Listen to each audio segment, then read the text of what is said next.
people, what up though? Welcome to the very first edition, the very first episode of All Black Men Need Therapy podcast. I am a co-host. I'm the host. He just a sidekick. My name is Chief. I'm Bell, and he don't run shit around here. Y'all soon find out. So, a couple of weeks ago, me and the homie just had a conversation, and we went down a rabbit hole of intellect because we are very intellectual, might I add. But we had a conversation, and I'm like, yo, that's some stuff people need to hear. And it was wrapped around black men needing therapy. So, we'll get into that in a minute, but before we do, we're going to give you a few reasons why we started the podcast or why we did this. I think I might just explain why we did this, but either way. He definitely did. So basically, let me help my co-host out because clearly he's struggling. We had a conversation, and what was happening was we were talking about things that was happening between us or in our upbringing that we didn't necessarily label as trauma, and we labeled it as some of the things, quite frankly, as a badge of honor. You know, like, right. Well, this happened and I powered through it. Like, but that's a traumatic experience, right? And you probably still carry that with you. Right. So that's how it all started, and it was a long conversation, and Chief was just like, man, we need to do something with this. And full transparency, we had no intentions to start this soon, but given the current events, we felt it was necessary to start a conversation. Right, and as black people and people in general are bonding and becoming closer all throughout the country, we thought it was imperative to create an outlet for black men to speak and express themselves, because way too often we're not as vulnerable as we should be, if at all. Most of us don't speak. Most of us don't go to therapy. Like when we had the initial conversation, I'm like, yo, like, you are my therapy. My homies, my immediates are my therapy. Immediate. You want to break it down? We'll get back to that. We'll get back to that. So first of all, let's talk about what we're not about to do. Okay, so what we are not is, we are not therapists. We are not licensed clinicians. We don't do none of that. Nah, nope. And it's also important to note we're not rappers. All right, so I only say that to say, you know, we ain't coming from an established platform. It's just two guys having a conversation, and I say that kind of tongue in cheek, but I think it's important. Huh? Tongue in cheek. What does that even mean? Look it up. I ain't got time. Part of the reason that we were waiting to start is we wanted to get all this research together. We wanted to get everything together so we can hit you guys with all kinds of facts and everything like that. But a very good friend of ours, Leslie Butterfly Soul Taylor, let us know. Shout out to Butter. He's like, man, y'all got all the research y'all need. And then when he said that, it resonated with me because, like, I don't give a damn what the statistics are, right? You can't. I was just about to look up statistics, so we're not doing that right now. We'll get back to y'all on that next episode. No, he's going off script. See? No, what I'm saying is, like, we're talking to the normal, or I should say the everyday black man, right? That has had their fair share. We're talking to the everyday black man that is a statistic. How about that? Right? And that's all of us in some way, shape, form, or fashion. Right. So we're talking about stuff that we've experienced that if I was a betting man, I would bet that you have too. And even if you haven't, you can listen to this conversation and potentially help you get a better understanding of some of the traumas that we experience and don't label as traumas. Now, that being said, listen, I want everybody in the world to listen to this. That's my goal. However, what we're not going to do, we're not going to black-splain, right? Like, we're not doing that, guys. Like, we're going to talk to you about our experience. You want more context, there's going to be a lot of research you're going to have to do on your own. But This is for the people who are looking to gain a better understanding of current events, looking to gain a better understanding of self-induced trauma, and via the perspective of black men. Right. So I'm speaking for me and Chief. Word. That's it, right? And I know for a fact that a lot of people will be able to relate, given we all look the same, right? So at least to them we do. That could be a whole another episode. Speaking of that, as you were watching, if you feel the need to interject in some way, shape, form, or fashion, feel free to email us at allblackmenneedtherapy@gmail.com. Shoot us your questions, your thoughts, your comments, what you think of the good topic will be, all of the above. We're going to say that again at the end of the episode, but why not throw it in there right now? allblackmenneedtherapy@gmail.com. We just started our Instagram page, so bear with us, follow us, and let's make it happen from there. Yeah, I ain't never had an Instagram page for the record. So that's who we're not. Who we are, all right? Which is always the hard part. Right, which is probably more important than who we're not. Who we are is we're unapologetically black, right? Mama black, daddy black. Well, at least mine are. I knew he was gonna say that. That's a whole other conversation. I got a little island in me, y'all, but we'll get. That's another conversation. But still black nonetheless. Word. We're both proud fathers. So y'all see my shirt? I can't. You know what I mean? It says 5 Thor. Like, you know what I'm saying? Most people are going to be listening to this, so I would imagine they can't. But I mean, see the people in the video can see it. Right. It says, like a dad, just way mightier. See also, handsome, exceptional. We take pride in being a father. I tell everybody all the time, that's the greatest part of who I am is being a father. So note that. Put that on a sticky and put it on the refrigerator. Being a father is the best part of who I am. People ask me all the time, like, how are your kids? And my response is always, they're amazing humans. Like, they're really good people. And that's what's most important to me. Also, you know, like I said, we're not Rhodes Scholars, we're not doctors, we're not clinicians, we're not anything that. But we went to college. I'm smart as fuck. Yeah, we went to college.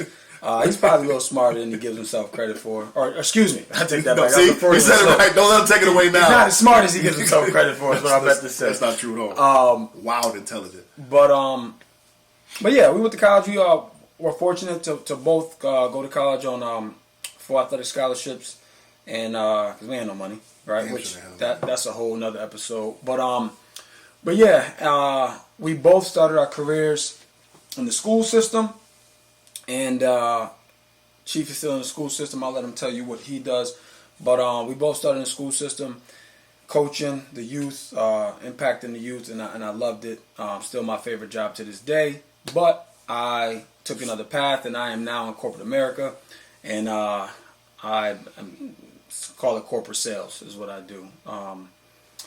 Yeah, and that's who I am. And that's dope, too. We talked about the other day how we need to get men from corporate America into these inner city schools because kids aren't privy to that. You know, they know, around where we're from, the dope boy and the CNA is the power couple. You know what I'm saying? So kids don't know what that corporate America looks like. They haven't had that conversation. No one comes into school and it's from corporate America. So I'm going to get them down to the school to talk to the kids just to get them looking and thinking outside of the box.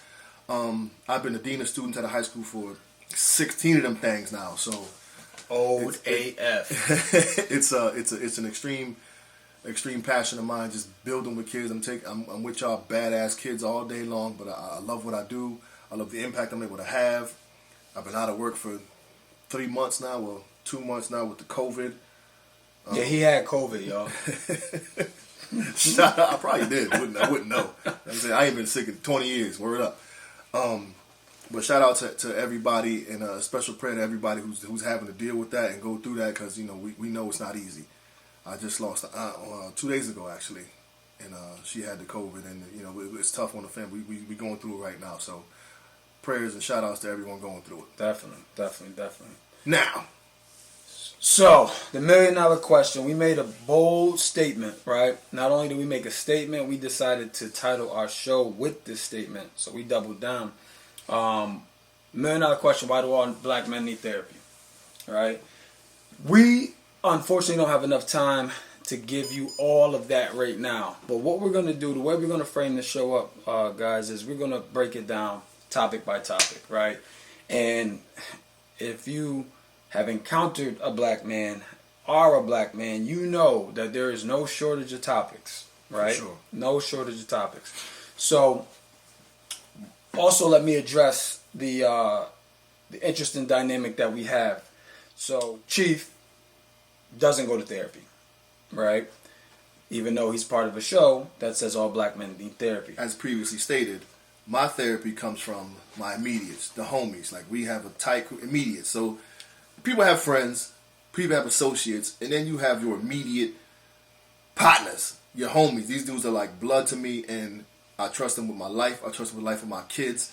And there's no ifs, ands, or buts about it. If ever I'm in need, I call one of them and consider it done. It's never a question asked. We've been boys for most of our lives. And I was just telling the homie Dwayne, who's filming us right now, that Shout out Dwayne Backus. What's it called? Dougie D Entertainment. Dougie D Entertainment. Look him up.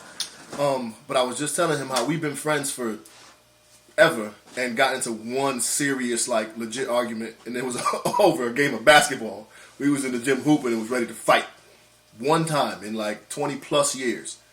So, I don't remember that. You don't remember? At the high. We was at the high. Me, you, and Oz was getting it in at the high. We played rebound. Me and you was beefing? I won. All of us. It was tight. Remember? I won, by the way. Note it. Put it in the book because they're both way better basketball players than I am. I put it on record. I'll say it. Whatever.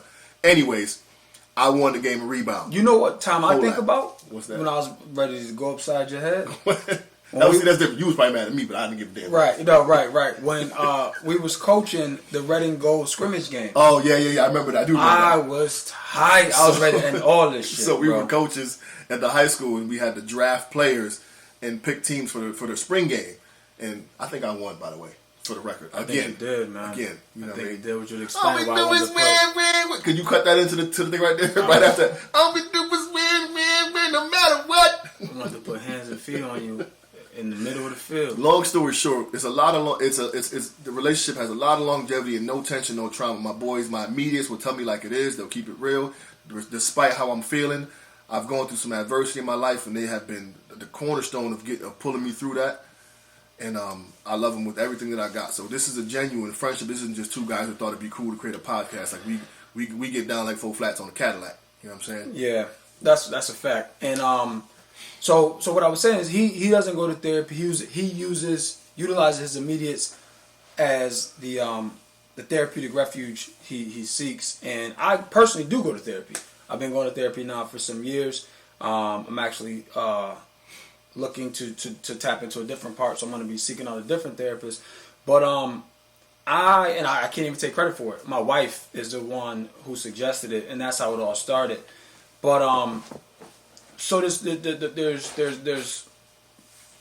this show is for those who feel comfortable seeing a professional, and this is also to let others know that hey, there is another avenue, there is another place where you can either hear scenarios and challenges that you may have faced and how to potentially get through them, or at minimum deal with those feelings.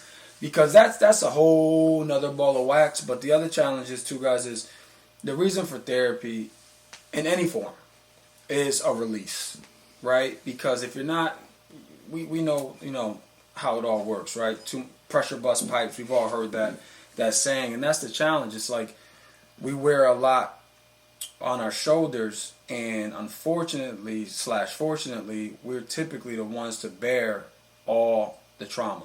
Right, whether it be family trauma as a head of household, or as the man, the protector, we bring on all that stress, and then a lot of times we're not taught to deal with it or how to deal with it, and then more often than not always, but more often than not, it shows up in anger or shows up as anger. So, and then we get labeled the angry black man. Exactly. So, yeah. How it goes. And it's funny you mention that because 2 days ago, my cousin Nikki and I had to be the ones to tell my grandmother she lost her second child. I don't know if you guys, for most of us, Big Mama is the most kind woman you could ever see. You would ever meet. So kind, so polite. You couldn't imagine any harm coming her way. And when I say the scream she let out, the look on her face, what she said was it was probably and I've gone through some stuff, and it was probably one of the hardest things I had to do. I promised myself I wouldn't get all choked up on this, and I'm going to hold to it. But even then, right there, me saying that right there is a testament of how black men have been accustomed to just cover it up, to suppress those feelings and not let it out. And I'm telling you, I'm not about to get emotional in a podcast where the intent is to, I guess, respectively get emotional and let you guys know it's okay. So we're also going to be a voice for those who don't want to go to therapy, who may not have those friends that they can seek counseling.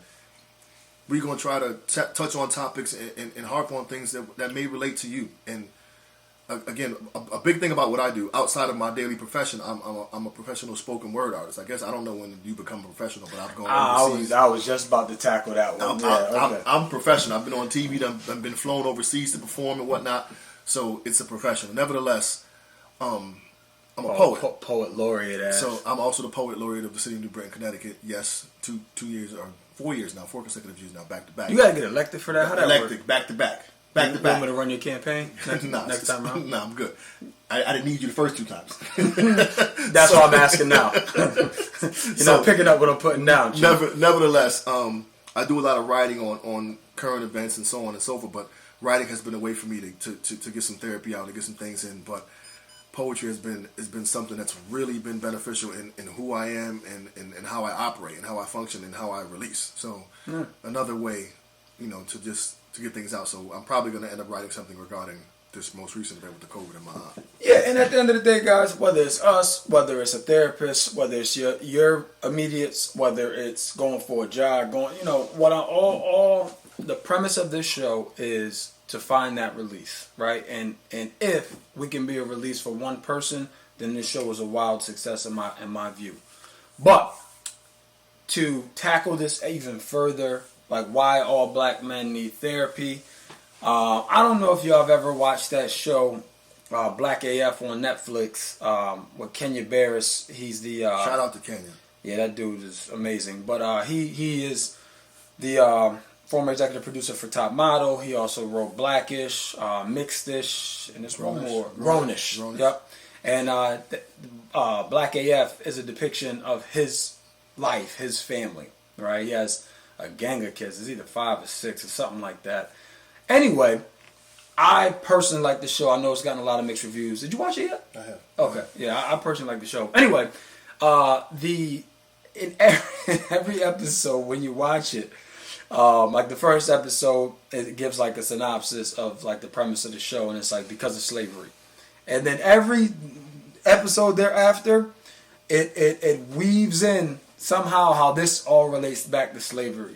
And I'm not gonna lie, guys, like that's true, right? Like if you do your history, if you just look at, your own family tree, forget about black history, right? Forget about 1860 and the slave trade and all of that. Forget about all of that, right? If you just go back and look at your family history, right, and you look at some of the things that perpetuate generation after generation, and then you go back to the origin of where it came from, right? Because of slavery. It all stems back to slavery, right? I'll tell a quick story like that will break this down for people who think that there's no possible way that this thing can be generational, or the example I'm going to give, you may be able to relate to in your personal life. So he about to drop that knowledge. So there was this mom, and side note.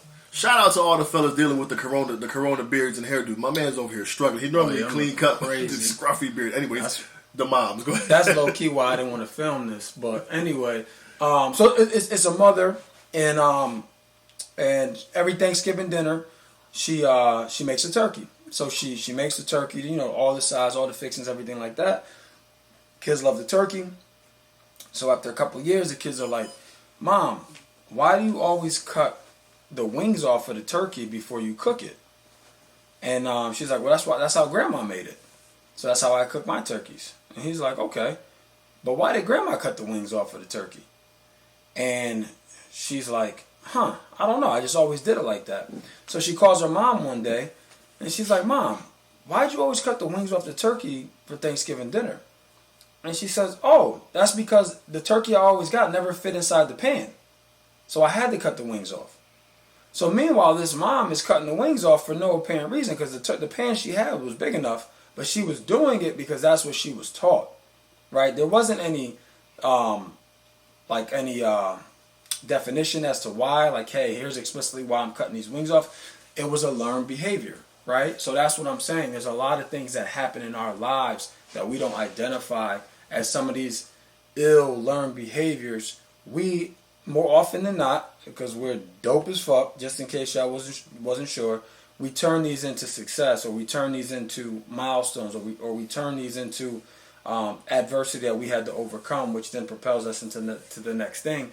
But the challenge is sometimes we don't realize that this isn't normal, right? Normal by outside of black culture. And it's bugged out because when we were having the initial conversation, one of the topics that came up was just single parenthood. Growing up in a single parent household. Like for me, it was just something that everybody around me did. But to someone else, that shit is traumatic. Like it weighs on people and honestly speaking, I think I've recognized my daddy issues. Like I have severe daddy issues. He just met his dad 2 weeks ago, just so y'all know. It wasn't 2 weeks ago, it was 10 years ago. But that ain't the point. I'll give you the story. And I'm actually writing this piece now. But so I met my dad 10 years ago. Grown man I am. And, I was always taught, honor thy mother, thy father. Asking my father, why weren't you around? I made him dinner, we had a conversation. And in so many words, the man said, I wasn't around because I told your mother not to have you. Damn. Now, how am I supposed to respond to that? Tell me that's not traumatic. You know what I'm saying? Like, and even then as a grown man, I'm like, there's nothing really much he can do for me now in terms of how I live my life. He was going to teach me how to ride a bike and so on and so forth. Like, that's just my perspective of it now. But, I mean, I have children of my own, and they're like really good humans. But, again, I notice it's even in my poetry, like, everything that I write has a speckle of my daddy wasn't there in it. Everything. And I've assessed this recently, and it's just like, as much as I don't harp on it and don't think it affects my life, it destroys me. Like, my mission in life is to become the best father I can be because I didn't have one. You know what I'm saying? And my kids absolutely adore me, and it truly is the best part of who I am, but it stems from a place of trauma. See, that's the thing, Chief. Like, you are fortunate to have been around the world, as you mentioned, had a formal education, been exposed to a lot of things, and you've found poetry as a way to release, right? What if you don't, though?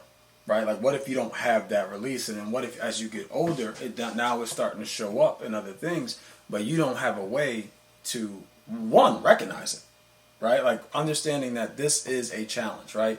Growing up in a fatherless home is traumatic. I don't care what word game you try to play with me, it's traumatic, right? And now it obviously impacts people different ways. And growing up in a single parent household does not mean that you're not going to be successful, does not mean you can't be all you can be. But it does weigh on you, right? You're not like your other, well, that's the other thing is another reason why we can't identify sometimes that things are traumatic is because we look around and we all look the same, right? We're broke. I'm broke. Well, you broke too. So I guess that's normal, right? So mentioning that, so broke. The first time I realized I was struggling, I was like 13 years old. So even to this day, I have an issue with like eating meat off the bone, like eating chicken like a chicken wing. So being younger, I would take a bite, leave it on the plate, and my mom would always bark and be like, "You ain't eating all your food, blah blah blah." So one day, I remember, I'll never forget this shit. Like, I see my mom laying on the bed, the little TV with the hanger on top. She's watching The Love Connection, Chuck Woolery. Word up. Gives you understand how old he is. Word. So she's watching The Love Connection, right? And she made me and brother some chicken and something else. And she's like, "Bring me your plate when you're done." So I'm like, damn, I'm not trying to get my ass whooped, so I need to clean this plate. So I sat at the table for an extra 20 minutes, making sure I clean the chicken. I'm ready to bring her my plate. I'm proud as ever. I still see the image, the door slightly cracked. She's on the bed. I walk in the room, and I get ready to show her my plate so she'd be proud of me that I, finished my plate. And the look on her face just dropped. And she was like, "Oh, you ate it all?" And I was like, "Yeah, why?" She was like, "Because I was going to eat what's left over." Like, moms made sure me and my brothers ate, but was going to eat our scraps. Was going to eat the scraps just to make sure that, that we had something in our stomach. And that's a sacrifice that parents had to make. At that point, I knew we weren't, as rich as I thought we were. But she kept us in nice clothes. We kept up with the Jones. I had my Jordans. I hung out with, the cool kids or whatever. So I didn't get teased and picked on about certain things. I mean, we might have had minimal clothing, but it was fly. And I didn't realize we were, like, really, really poor. Yeah, and that's the thing, too. It's like, when we do realize it, we think it's just an isolated incident. Like, oh, those are just black folks' problems. You know what I'm saying? Like, this is just where I live, my little neighborhood that I live in. This is how it is everywhere. But and this isn't to say that all white men don't need therapy or all people don't need therapy. yeah, I'm not doing that with you right now. I'm not doing But that. just to say, this is part of the reason why us black men. Black men need therapy because black men are dying, right? Like black men are marginalized in society. Like That's the next episode. There's so much stuff. Wait a minute. That wasn't an all lives matter type thing I just did. That wasn't what that was just now. I'm just harping on the fact that we respect and understand everything outside of our culture, but we thoroughly embrace who we are as black men. Yeah, and the thing is, guys, like this episode is to give you the premise of the show, right? These are just some of the topics that we're going to discuss that affect or negatively impact the black community, right? Male, female, and other, because whether you grew up in 90210 or you grew up on the south side of Chicago, the constant is you're black, right? I had a conversation with one of my old bosses, and he's trying to understand what's going on right now, and it was a good conversation. And he was drawn. I don't want to say drawing a comparison because he wasn't trying to draw a comparison, but what he was saying is, he's like, not that I don't understand what you guys are going through at all. However, the only thing that I can compare this to is apparently when he was in high school, his dad had got into it with one of the town guys, and the town guy was connected to the cops. And basically, long story short, my old boss, he would get pulled over every time he went anywhere. Like, didn't matter what. And he, obviously was frustrated. And he spoke about that. He's like, that's the only thing that I can say, the only time that I felt like I was being oppressed, basically. And I said, but you know what the biggest difference is with that situation? And again, not that he was trying to compare the two. I said the biggest difference is, if you moved out of that town, your problems would stop. Right? We move out of our town, they ain't stopping. We still black. We still black. Right? So that's the constant, right? No matter how old you are, I can tell you with almost 100% certainty the level of, whether it be racism, whether it be some form of marginalization that you're going to experience in your lifetime. And again, I may not be able to give you specific examples, but I can tell you based on experience what you're probably going to encounter no matter what corner of the earth you live on. So that was one thing that I wanted to make sure that we made a point of saying is, like, we're not going to touch everybody. Like, please hear us clear. But those we don't really give a damn about all that though either. Like, we don't. Like, and maybe I'm over explaining. But I get what you're saying. But like, it's a happy medium for everybody. We can't please everybody, and someone's always got something to say. We could have given the most profound podcast episode to someone else, and I was like, yo, that was whack. You know what I'm saying? You can't please everybody. And this isn't for everybody. However, those who are black men interested in expressing themselves or hearing other black men express themselves to possibly inspire them to speak up, to even just tune in, support us. I'm not sure what the message or the methodology behind this all is, but we know, I knew based on the conversation I had with my best friend that people needed to hear it. And the other thing that I mentioned to Chief too in doing this, like, I hope everybody who listens to this can pull something from it. It can be therapeutic for you. It is therapeutic for us, right? So as much as I'm having a conversation with you all, I'm having a conversation with myself and with my partner, right? So it's like, I can't lose, right? No matter what happens, because this is going to be, because as he told you, I'm his therapist, right? He don't go to see no professional. So I'm trying to help this dude out. You know what I mean? So y'all help me I'm like out. with that stuff. He's my homie. You know what I'm saying? And I bring my issues to him. I'm not going to label him my therapist. I'm going to say I get therapy from talking to my friends. I'm not calling you my therapist. Am I your friend? You are my friend. Do you get therapy from who? You see, this is what we do. I'm your therapist. Yeah. Cut the check. So, anyways, so with that being said, like, just the dynamics of how we operate as men. We're competitive in every aspect of it all, but we have to be more dedicated to catering our language. And I say that because when I see him, like, when we talk to others, it's like, yo, what's goody? What up, man? Or, yo, what it do, partner? Ain't shit. And that's it. It's never, yo, how you feeling? Right. Even if they're, what up, kid? How you doing? I'm cool.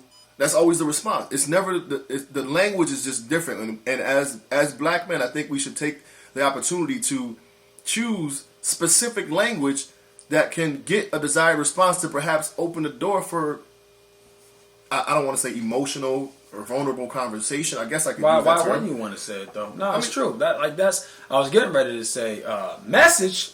Right. But no, it's true, man. Like, here's a challenge. Gift and a curse. We're very prideful as a people. Period. As a people, yeah. As a people, we're very prideful as a people, and as a result, we tend not to discuss some of our insecurities, right? Some of our vulnerabilities. I was listening to this interview with Jay-Z, and again, this is why I probably should have done more research. But anyway, it was with the dude that hosts Dateline, the black dude, Lester something.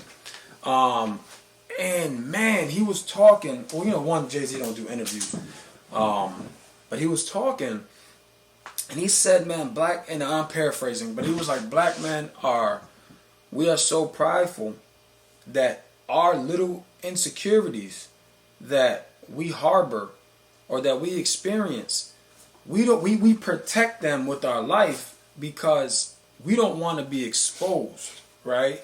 Like, if you, and he was speaking specifically for his upbringing in Marcy Projects, right, which is, you know, the jungle, right? So what he said that was so profound to me. He said, "Man, we guard our insecurities so closely that if somebody's staring at us, right, we've all been in these situations to some degree. If somebody's staring at us, our first instinct is, what you looking at, right?" And he's like, and then at that moment, you're willing to die over somebody staring at you because for one reason or another you feel like they can peek into your vulnerability and your insecurities, so you're willing to protect that from getting out, right? So that was when he said that, I'm like, man, that is crazy. And I remember this white dude at my office. He's actually one of my really, really good friends. I shouldn't even label him as a white dude at my office because that's not fair to him. He's a really good friend of mine. Came to my wedding and everything. He asked me one day, we had a client lunch, a client left, or we might have been there early. Yes, I absolutely dominated the best man speech at the wedding. Me and my man Oz dominated it. Continue. They did a pretty good job. He asked me one day, and he probably won't even remember this conversation. He's like, "Hey man, why black people?" He's like, "Why black people always ready to fight?" Should have slapped his ass. No, he's my guy. It was like a real question. It was a serious question. Like he's like, "Man, why black people always ready to fight over like the littlest things?"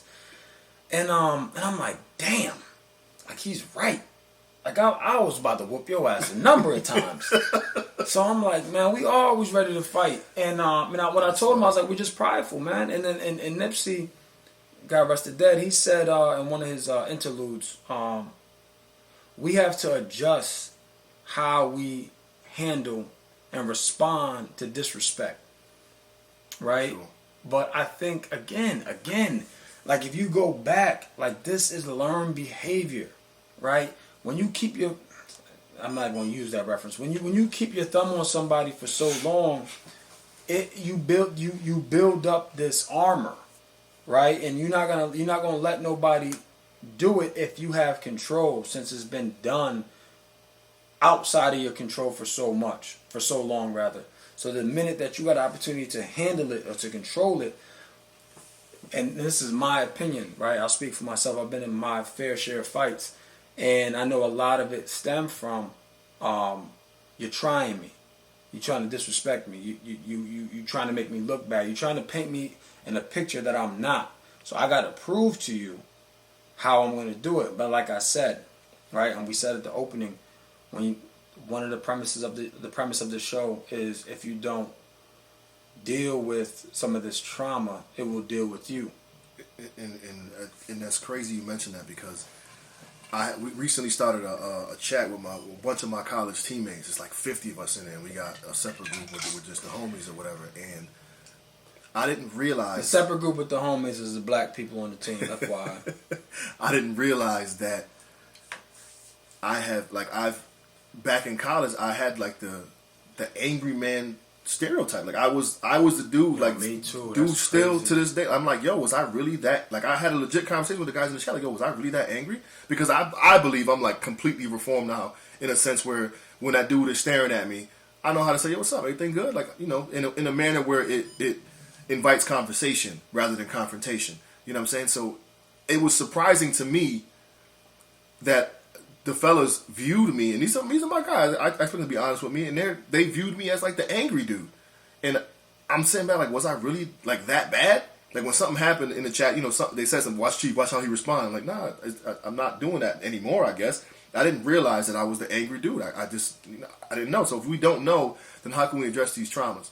Right. And being with my guys, like again, we're not afraid to check one another. And even if that leads to I can't say confrontation, we don't really argue. We have enough respect for one another where that negative information or that, you know, that questionable, uncomfortable information is received in a way to where he wouldn't say it if it didn't need adjustment, if I need to look into it. So we check each other if we don't do it ourselves in terms of, you know, mirror talk. I tell people all the time, I'm in the mirror constantly just reflecting on, not literally, but reflecting on who I am and how I go. And it comes from any situation, even things that have gone good. I'm like, how could I have made that better? I'm constantly self-assessing. I think the issue with a lot of us is we don't self-assess enough. And if we do, we recognize it and are either fail to admit or fail to acknowledge it, accept it, and improve upon it, or just completely ignore it. Yeah, and another reason that happens is, one, we feel like, because I fell victim to it. Like I remember telling somebody one day, well, who I am has gotten me this far. And the response that I received was, like, that's awesome, but how you going to get any further? Right. You know what I'm saying? So it's like if we don't grow, we don't assess, to Chief's point, our challenges and deal with them. In fact, we won't be better, right? And we can't get better. And if we can't get better, then we can't grow as a people. So that's the premise. Like that's the show, guys. Like that's what we're here to do. Have some honest conversations. More often than not, it's going to be shit we dealt with that week.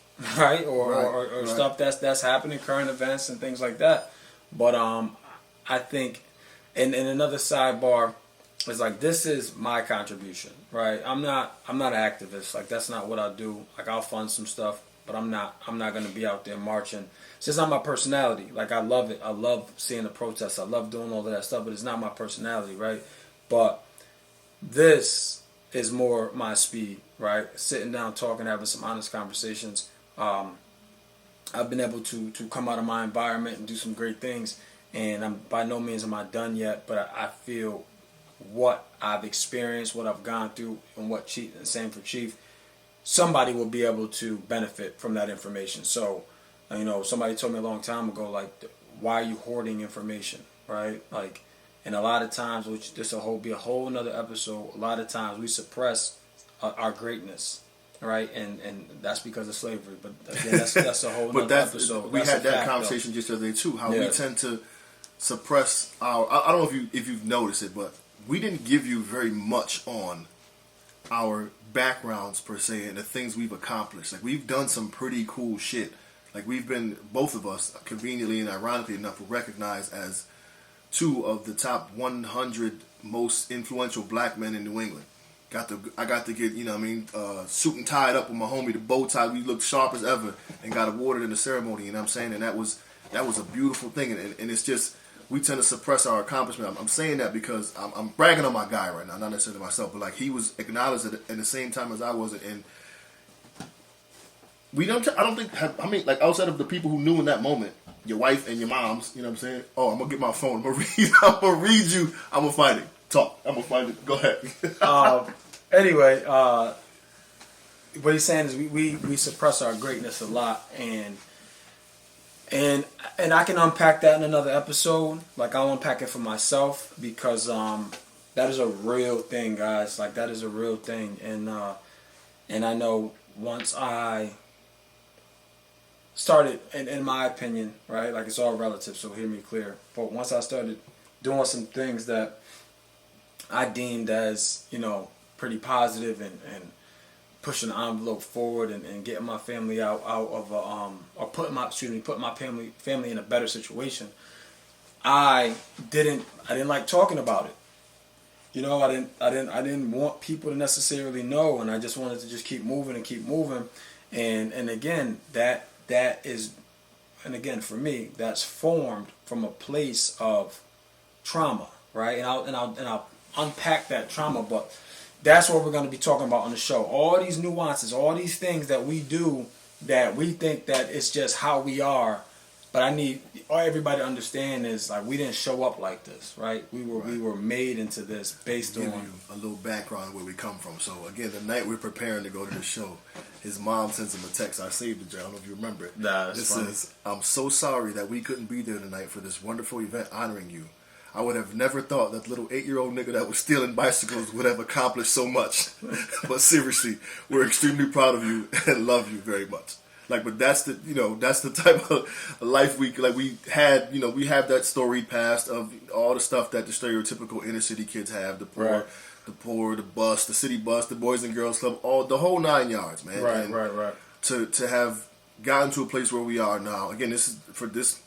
Although I perform on stages internationally all across the country, the podcast is something new to both of us. Shameless plug. So this is something new that we're trying to we're placing ourselves in the midst of discomfort in order to expose a little bit of vulnerability, invite people to join us in that, and hopefully inspire someone. You know what's so crazy is you see how uncomfortable he was uncomfortable saying the word vulnerability.